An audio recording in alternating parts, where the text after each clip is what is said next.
이상입니다. 자, 오늘은 성경 말씀 누가복음에서 봅니다. 누가복음 17장 15절에서 16절까지 말씀 우리가 한 목소리로 봉독합니다. 그 중에 한 사람이 자기가 나은 것을 보고 큰 소리로 하나님께 영광을 돌리며 돌아와 예수의 발 앞에 아래 엎드려 감사하니 그는 사마리아 사람이라. 아멘.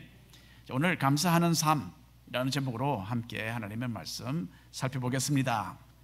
말씀드린 대로 이번에 교회 미니밴을 새로 구입했습니다. 지난 14년 동안 사용하던 토요타 미니밴 대신에 이번에는 키아 회사에서 나온 미니밴을 들여왔습니다. 또 애국심을 좀 발휘해서 이번에 키아를 들여왔는데, 지난 화요일과 수요일은요, 제가 세일즈맨과 계속 전화로 연락하면서 가격을 좀 내리기 위해서 많은 시간을 들여서 흥정을 했습니다. 결국 딜러가 부르는 가격에서 한 10% 정도 깎을 수가 있었습니다. 목요일에는 미니밴을 받아오기 위해서 안장누님과 함께 자동차 딜러에 갔습니다. 그리고 드디어 그전에는 전화로만 계속 통화를 했는데 제가 일부러 안 갔거든요. 전화로 해야만 될 것 같아서 전화로만 계속 대화를 하다가 드디어 세일즈맨을 만났습니다. 케프라는 젊은 사람이었어요. 케프와 인사를 나누고 안혜준 장로님과 저에 대한 소개를 잠시 했습니다. 나는 목사이고 이분은 교회 장로님이시고 우리 교회 이름으로 미니밴을 구입하게 될 것이다. 이것도 미리 이야기 안 했습니다. 미리 교회 이야기하면 또 어떻게 될지 몰라서 딱 직접 만나서 설명을 했습니다.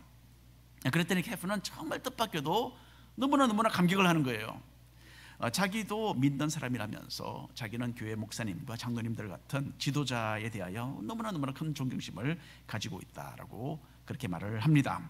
자, 그리고는 그 자리에서 자기가 그날 아침에 묵상했던 성경 구절을 척 펴서 보여줍니다. 이 세상의 것을 사랑하지 말라라는 요한 1서 2장에 있는 성경 구절이었어요. 너무나 참 감사하죠, 그렇죠? 너무나 귀한 사람이었습니다. 자, 자동차 수리를 준비하는 과정 가운데서 중간중간에 오랜 시간을 기다려야 했습니다. 그동안에 케프는 자기의 삶에 대한 이야기를 막 우리에게 들려주는 거예요. 자, 케프 한번 사진. 케프는 그 모습보다는 훨씬 어린 22살 날입니다. 22살입니다. 그런데도 또 2달 전에 결혼을 했대요. 아주 특이합니다. 그래서 그날 아침에 아내가 자기에게 시선을 하나님께 맞추고 손님들을 잘 대해주고 도와주라 그렇게 말을 했다고 해요. 그런데 목사님과 장로님 만나게 되었으니까 얼마나 좋은지 모르겠다고 케프가 계속 흥분하면서 기뻐하는 그런 모습을 보여주었습니다. 케프는 3살이었을 때에 부모님과 함께 마이크로네시아에서 빅아일랜드로 이주를 해왔다고 합니다. 케프의 아버지는 힐로에서 열심히 일을 하시고 해서 가족을 위해서 작은 집을 하나 마련했다고 합니다. 케프는 아버지로부터 늘 하나님을 중심으로 모시는 삶이 무엇인지를 보면서 자랐대요. 케프는 어려서 불우하게 자랐기 때문에 가난이 무엇인지를 잘 아는 사람이었어요. 그러면서도 케프는 삶에 있어서 돈이 다가 아니라는 것, 그리고 어려움을 만나면 주님을 의지해야 한다는 것을 아는 젊은이였어요. 그래서 때로는 실망하고 자기도 낙심되어서 모든 것을 그냥 그만두고 싶은 그런 마음이 든답니다. 하지만 그래도 믿음으로 이겨나가고 있다 그렇게 간증을 했습니다. 자, 이렇게 믿음이 있는 세일즈맨에게 제가 이 자동차 값을 너무 많이 깎은 것 아닌가 후회가 막 드는 거예요. 그래서 제가 생각하다 못해서 너는 너의 회사 측에서 최선을 다했고 나는 우리 교회를 위해서 최선을 다해야 했지 않았느냐 그렇게 하면서 악수하면서 그렇게 웃었습니다. 그리고는 케프와 가족을 위해서 함께 기도하는 시간을 그 오피스에서 가졌습니다. 자, 기아 자동차 딜러에서 케프와 함께 3시간을 넘게 보내는 동안에 케프가 여러 번 사용했던 단어가 하나 있어요. grateful. 자기는 grateful하다. 자기는 너무 감사하다. 그런 말을 여러 번 했습니다. 자기는 가진 것이 별로 없어도 하나님께서는 이미 자기에게 너무나 많은 은혜를 베푸셨기 때문에 나는 감사한다. 그렇게 케프가 거듭 말하는 것을 들었습니다. 여러분, 우리는 많은 것에 대해서 흠을 잡고 또 왜 이것밖에 되지 않는가라며 쉽게 불평을 토로하기도 합니다. 조그만 무엇이 마음에 들지 않으면요 참지 못해요. 불만을 표시합니다. 운전을 하다가 운전이 좀 서툰 사람을 만나면 한번 노려보고 지나가지 않습니까? 조금이라도 또 나의 심기를 건드리는 사람에 대해서는 대번에 미운 감정을 마음에 새겨놓고 오랫동안 기억을 해둡니다. 이 모든 것은요, 우리가 이미 소유하고 누리고 있는 것에 대한 고마움을 잘 모르기 때문에 보여지는 현상이 아닌가 생각합니다. 여러 면에 있어서 우리보다 훨씬 더 못한 수준에서 생활하는 사람들이 이 세상에는 여러분 수두룩합니다. 또 건강 문제 때문에 몸을 제대로 가누지 못하는 사람들에 비한다면 우리가 겪는 작은 불편은요, 아무것도 아니라는 것을 우리는 알아야 합니다. 그래서 먹을 것과 입을 것이 있으면 족한 줄로 알라라는 성경 구절도 있는 것입니다. 자, 우리는 우리가 누리고 있는 축복 가운데 지극히 작은 부분에 대해서 인식하고 느끼고 생각하며 살고 있습니다. 그렇기 때문에 주어진 상황에 일반적으로 감사하는 마음을 가지고 사람들에 대해서는 좀 더 너그럽고 은혜로운 그런 마음 자세를 취하는 것이 참으로 중요합니다. 자, 오늘 읽은 구절에서 성도는 당연히 받은 은혜에 감사함으로써 하나님께 영광 돌려드려야 한다라는 그 교훈을 얻게 되는 거죠. 하나님은 우리에게 모든 감사를 받으시기에 합당하신 분이십니다. 그리고 우리의 삶 속에는 이렇게 감사드릴 이유들이 수두룩해요. 추수감사절을 맞이해서 감사의 부자가 한번 되어보시기를 바랍니다. 자, 1번 함께 읽겠습니다. 믿음의 자세. 어느 날 예수님께서는 사마리아 지방 주변을 지나가게 되셨어요. 유대인이신 예수님께서 이 지역을 들어가셨다는 것은 그 당시의 문화로는 대단히 문제가 되는 일이었어요.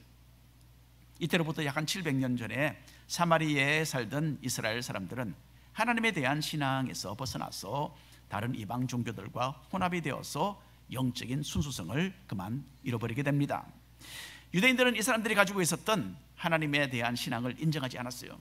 그래서 사마리아 사람들을 멸시했고 인간 이하의 취급을 했습니다. 따라서 유대인들은 이 지역 사람들과 마주치는 것을 종교적으로 스스로를 더럽히는 참 부정한 일이라고 생각하기에 이르렀습니다. 그런데 예수님은 그 당시에 이런 통상적인 관습을 깨뜨리시고 유대인들이 멀리했던 이 지역을 아무런 거리낌 없이 출입하셨습니다. 왜 그러셨습니까? 예수님은 죄인을 부르러 오신 분이시기 때문입니다. 예수님은 자신을 필요로 하는 사람들에게 다가가셨고요, 소외된 사람들을 사랑과 관심으로 따뜻하게 대해주셨습니다. 주님께서는 어느 마을 입구에 도착을 하셨는데 거기에는 마침 나병 환자 10명이 있었습니다. 나병 환자들은 예수님을 알아보고 모두 큰 소리로 예수님을 부르면서 간절하게 우리를 좀 도와주십시오, 그렇게 간청을 했습니다. 읽어볼까요? 누가복음 17장 12절 13절 말씀입니다. 한 마을에 들어가시니 나병 환자 10명이 예수를 만나 멀리 서서 소리를 높여 이르되 예수 선생님이여 우리를 불쌍히 여기소서 하거늘. 세계에서 나병 환자들이 가장 많이 사는 나라가 인도입니다. 전 세계의 나병 환자 중에 70%가 인도에 살고 있습니다. 나병 환자들은 주로 도시 길거리를 다니면서 구걸을 하면서 생활을 합니다.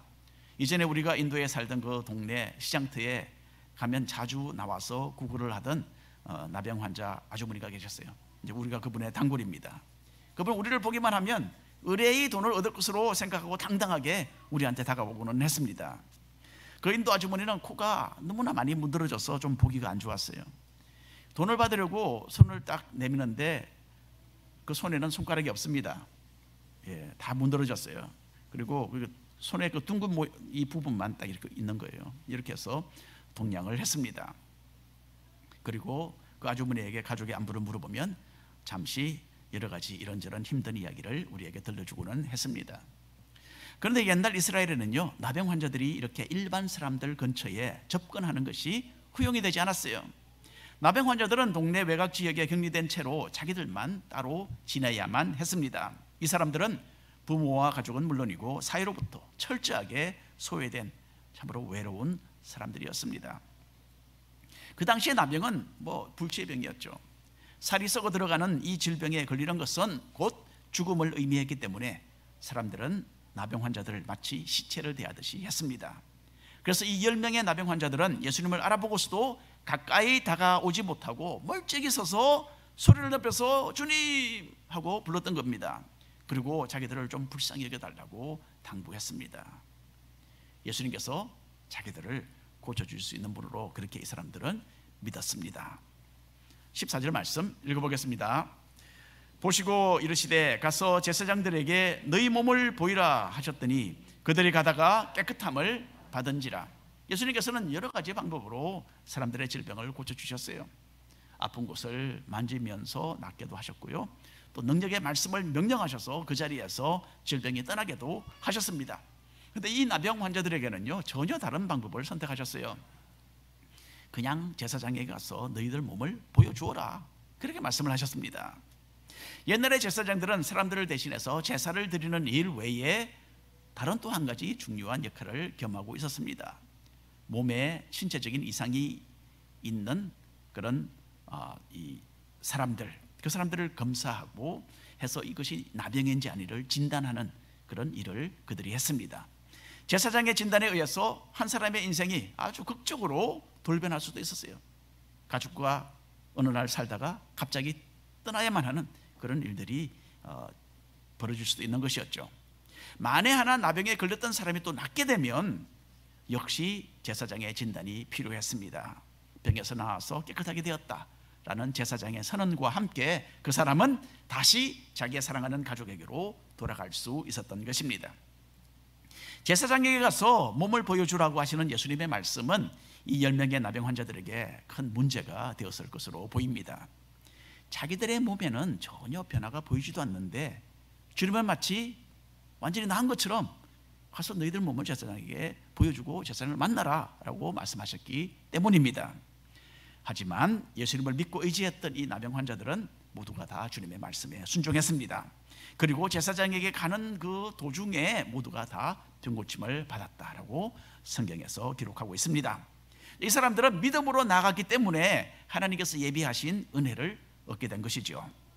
자, 우리는 여기서 중요한 교훈을 하나 얻어야만 합니다. 우리의 문제가 다 해결되기까지 앉아서 기다리는 것, 이것은 신앙적인 자세가 아닙니다. 도리어 주님은 우리에게 기도하며 믿음을 가지고서 앞으로 전진해 나아가라고 말씀하십니다. 우리를 향한 하나님의 뜻이 무엇인지 우리가 안다면 우리 자신의 그 상황에 얽매이지 않고 순종하며 한 걸음씩 나아가는 것, 이것이 바로 믿음의 자세인 줄로 믿습니다. 자, 여러 가지 이유로 인해서 영적인 생활이 정지 상태에 있는 분들도 가끔 계십니다. 물론 우리가 인간적으로 성도님들 개개인의 그런 딱한 사정들 우리가 이해하죠. 하지만 주님은 뭐라고 하십니까? 여전히 주님께서는 우리에게 믿음의 자세를 가져야 한다라고 말씀하고 계시는 거예요. 도무지 안 될 것 같은 그런 상황에서도 주님 섬기는 것을 우선으로 하라라고 말씀하고 계십니다. 암담한 상황들 가운데서도 우리 각자를 향한 하나님의 깊으신 뜻은 계속되고 있습니다. 우리가 겪는 고난의 시간이 실제로는 가장된 하나님의 축복이었다는 것을 나중에 가서야 우리가 발견하게 되는 거 아닙니까? 그래서 믿음을 가지고 부딪히시고 믿음으로 밀고 나가는 그런 사람, 승리하고 더 큰 감사를 하나님께 드리게 될 것으로 믿으시기를 바랍니다. 2번 함께 읽겠습니다. 감사하기를 잊지 말자. 10명의 나병 환자들은 예수님의 말씀 그대로 제사장에게 가던 그 도중에 고침을 받습니다. 이 사람들이 얼마나 기뻐했을지 한번 상상해 보시기를 바랍니다. 손가락이 없던 사람들이 갑자기 손가락이 생겼겠죠, 그렇죠? 코가 문드러진 사람이 다 회복이 되었겠죠. 이 사람들이 참 기뻐했을 겁니다. 두 손을 들고 만세를 외치면서 껑충껑충 뛰면서 기쁨의 눈물 흐르지 않았겠습니까? 그리고 이제는 더 이상 걸어가는 것이 아니라 아마 제사장에게 막 달려가기 시작했을 겁니다. 빨리 가서 보여주고 집으로 가야 되는 거죠, 그렇죠? 그런데 10명 모두가 그렇게 하지는 않았습니다. 그 중에 한 사람은 가던 길에서 방향을 바꾸었어요. 읽어봅니다. 15절 16절 말씀입니다. 그 중에 한 사람이 자기가 나은 것을 보고 큰 소리로 하나님께 영광을 돌리며 돌아와 예수의 발 아래 엎드려 감사하니 그는 사마리아 사람이라. 이 사마리아 사람에게는요, 제사장에게 가서 진단을 받고 가족에게 돌아가서 자신의 이전의 삶을, 행복한 삶을 되찾는 것보다 더 시급한 일이 있었던 거예요. 이 사람은 자신에게 일어난 이 큰 기적의 권한이신 하나님께 제일 먼저 영광을 돌려야 한다라는 것을 인식했습니다. 그리고 이 사람은 자신들의 그 간절한 호소를 들으시고 이 큰 기적을 베풀어 주신 고마우신 주님께 감사드려야 한다라고 또 기억을 했던 거예요. 이렇게 온 마음으로 겸손하게 감사를 표현했던 사람은 사마리아인이었습니다. 정통적으로 신앙을 물려받은 민족이라고 스스로를 내세웠던 유대인 나병 환자들은 고침을 받았어도 주님께 감사하는 것 까마득하게 잊어버렸습니다. 반면에 하나님에 대해서 전혀 아지도 못한다고 무시되었던 사마리아 사람은 예수님께로 돌아와서 엎드려 절하며 감사를 드렸어요. 읽어봅니다. 17절 18절 말씀입니다. 예수께서 대답하여 이르시되 10사람이 다 깨끗함을 받지 아니하였느냐? 그 9은 어디 있느냐? 이 이방인 외에는 하나님께 영광을 돌리러 돌아온 자가 없느냐? 여기서 예수님은 세 가지 질문을 하시죠. 다 깨끗함을 받지 아니하였느냐? 9은 어디에 있느냐? 돌아온 사람이 이 이방인 한 사람뿐이냐? 주님의 질문 속에는 아주 깊은 탄식의 소리가 담겨 있습니다. 모두가 다 간절한 목소리로 주님께 고쳐달라고 외쳤죠. 그 결과로 모두가 다 나음을 받았기 때문에 모두에게 동일하게 주님께 감사를 드릴 명백한 이유가 있었습니다.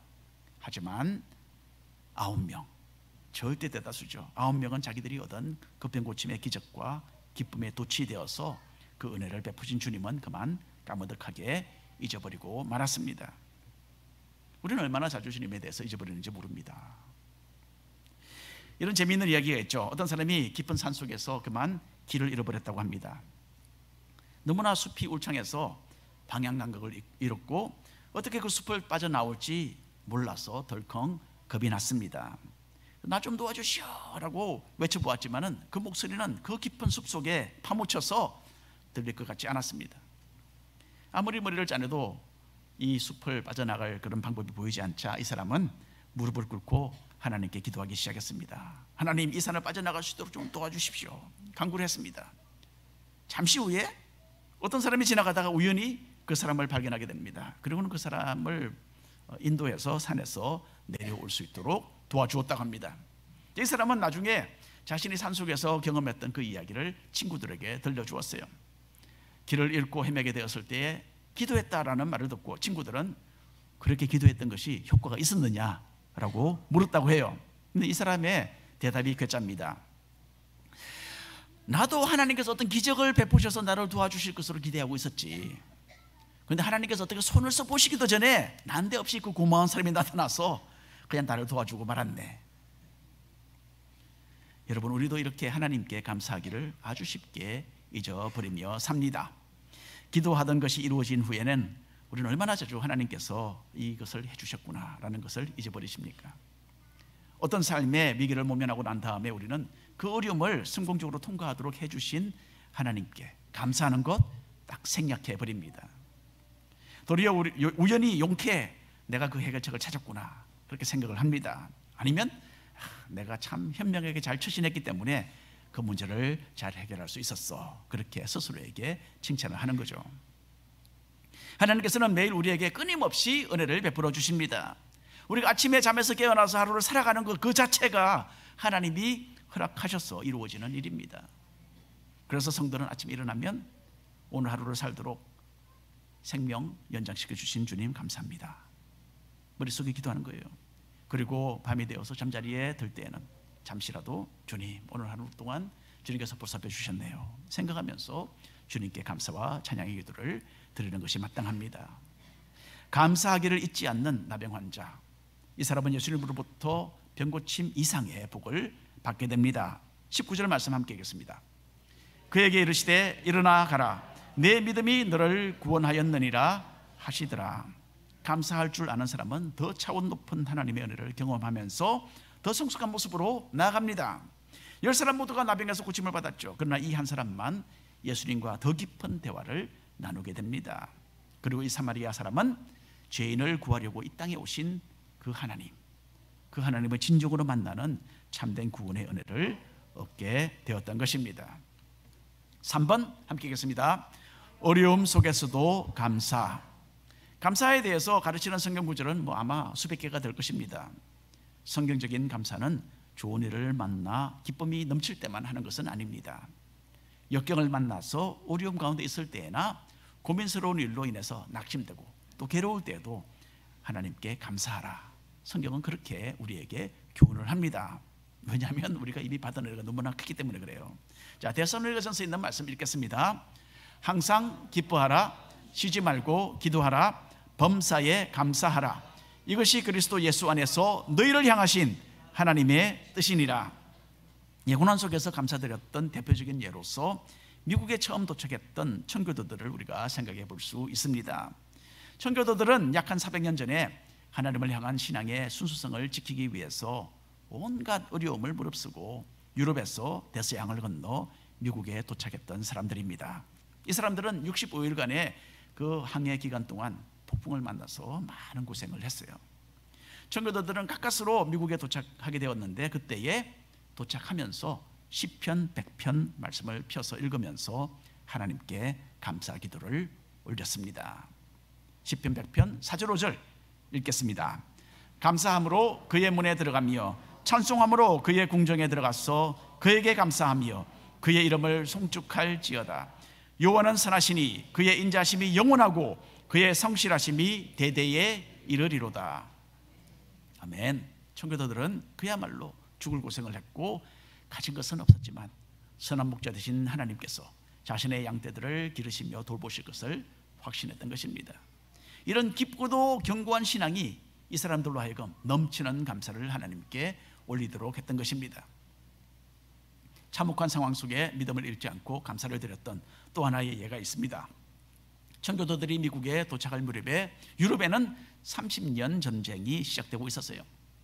유럽의 여러 나라들이 이 전쟁에 휩쓸려 들어갔고 이 장기간의 전쟁은 결국 800만 명의 생명을 앗아가게 됩니다. 그 당시에 독일의 마르틴 링카르트라는 목사님은 다른 세 목사님과 함께 어느 작은 성 안에서 사역을 했다고 합니다. 전쟁으로 인해서 피난민들이 그 성을 가득 채우게 되었어요.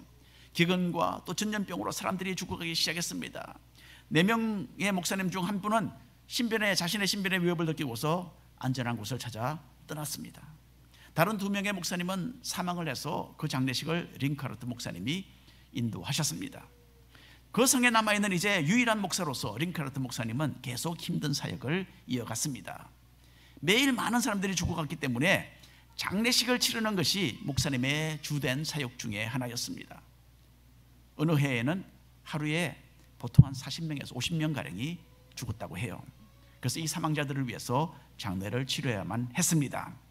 그해 링카르트 목사님은 총 4,480명을 땅에 묻었다고 합니다. 그 중에는 링카르트 목사님의 아내도 포함이 되어 있었습니다. 사람들이 아우성치는 소리로 가득했던 참으로 가장 어두웠던 그 시절에도 링카르트 목사님은 하나님께 감사하는 시를 많이 썼습니다. 목사님이 쓴 시는 찬송가가 되어서 참으로 지옥과 같은 그 시간을 지나가고 있던 그 일대의 많은 사람들에게 큰 용기가 되었다고 합니다. 자, 우리가 사용하는 찬송가에도 이분이 쓴 찬송이 하나 있어요. 가장 유명한 찬송인데 찬송가 20장입니다. 다 감사드리세라는 찬송입니다. 그 극한 상황 속에서도 링카르트 목사님은 하나님께 감사 찬송을 올리기를 잊지 않았던 것입니다. 우리가 가사를 한번 보겠습니다. 다 감사드리세 온 마음을 주께 바쳐 그 섭리 놀라와 온 세상 기뻐하네. 예부터 주신 복 한없는 그 사랑 선물로 주시네 이제와 영원히. 사랑의 하나님 언제나 함께 계시오 기쁨과 평화에 복 내려 주옵소서.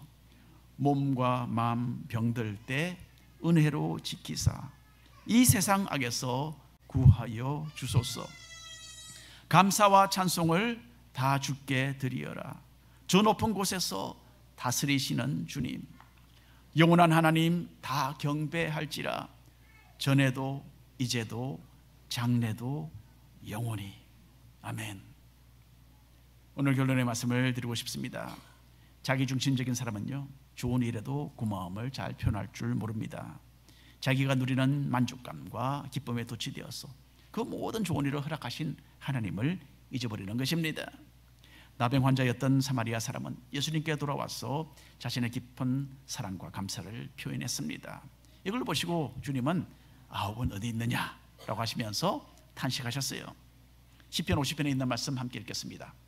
감사로 제사를 드리는 자가 나를 영화롭게 하나니 그의 행위를 옳게 하는 자에게 내가 하나님의 구원을 보이리라. 아멘. 감사하는 사람은요, 하나님을 기쁘시게 합니다. 그리고 주님은 이렇게 감사할 줄 아는 사람을 찾으세요. 고난 속에서도 감사를 표현하는 사람은 하나님께 인정받고 주님께서 베푸시는 더 큰 감사의 조건들을 더욱더 많이 얻게 될 것입니다. 추수감사절을 맞이해서 이번 주는 가까운 사람들과 함께 음식도 나누고 또 기뻐하는 시간들이 있겠죠. 주님께서 허락하신 가족들에게 감사 표현하는 것, 그들에게도 감사를 표현하는 것 잊지 마시기를 바랍니다. 그리고 오늘 예배 후에는요, 층계실에서 식사가 준비되어 있습니다. 테이블에 함께 앉은 성도들 잘 지켜보시고, 그리고 그들에게 감사도 표현하시고, 또 만약에 내가 하나님께 감사할 내용이 있다면 함께 나누는 것도 참 좋은 친교의 시간이 될 것으로 보입니다. 아무쪼록 추수감사절을 맞이해서 내가 이미 받아서 누리고 있는 복을 세워보시길 바랍니다. 이러한 복을 소중히 여기고 감사드리는 가운데서 우리 모두가 감사로 부유하게 되시기를 축원합니다. 기도하겠습니다.